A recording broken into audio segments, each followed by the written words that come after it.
Sir నా పేరు రాసియండి sir. కొత్త నోట్బుక్. అవును సార్. పేరు క్యాపిటల్ లెటర్లో రాసిదా స్మాల్ లెటర్లో రాసిదా? ఇంగ్లీషులో రాయండి సార్. మన స్టూడెంటే. రే నాయనా రెడ్ పెన్ ఉంటే ఇయ్యండ్రా. ఒక్కరి ఏండ్రా. సార్ ఎక్కడ? నీదెక్కడా? బతికిపోయినా. చరణ్ కుమార్. సార్ నా నోట్బుక్ కనబడలేదు సార్. అవునా? క్లాస్ రూమ్ లో అందరి బ్యాగ్ లో లేతుకు. ఎక్కడ్రా? కర్రీ బ్యాగ్ లో చూద్దాం. లేద్యా? సార్ మీ చేతిలో ఉండేది నా నోట్బుక్ సార్.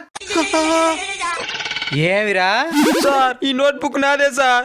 లేదు సార్, నేను దాంట్లో పేరు కూడా రాస్తున్నాను. ఆ పేపర్ ఎప్పుడు చింపేసుండే. ఎక్కడ నీ పేరు లేదా? ఉండండి సార్, నేను చూపిస్తాను. ఇద్దండి సార్. ఏడా? అక్కడ చూడలేదా? ఏమి యాక్టింగ్ చేశారా? మీలో ఎంతమందికి మీ బాల్యం గుర్తొచ్చిందో వాళ్ళు కామెంట్ చేయండి.